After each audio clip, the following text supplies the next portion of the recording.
Welcome. Today we reflect on a powerful spiritual call: end earthliness. In our world today, we often hear strong slogans such as end war, end deforestation, and end nuclear weapons.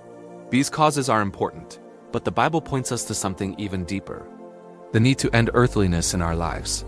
The Apostle Paul, in Colossians 3:5-6, calls believers to put to death sinful desires that come from our earthly nature.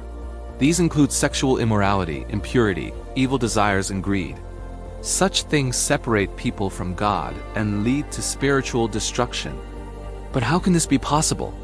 The answer is found in Romans 6:1-7, where Paul explains that believers who accept Christ are spiritually united with him in his death and resurrection. When Christ died, our old sinful nature was symbolically crucified with him.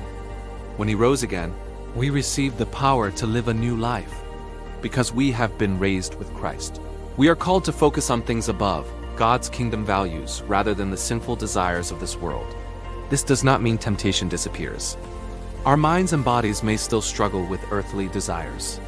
However, through Christ's power, we can choose to reject sin and live in holiness. Paul also reminds us that rejecting God and following sinful passions leads to serious consequences.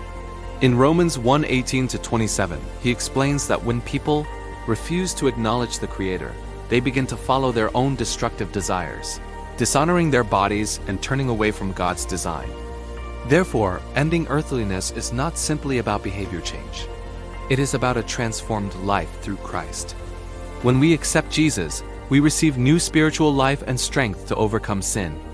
Every day we are invited to put to death sinful desires and live for the things that truly matter: righteousness, purity, and devotion to God. Ending earthliness means living with eternity in view. Choose today to set your heart on things above, to walk in the new life Christ has given, and to reflect his character in your daily life. Subscribe for more inspiring biblical reflections and spiritual encouragement.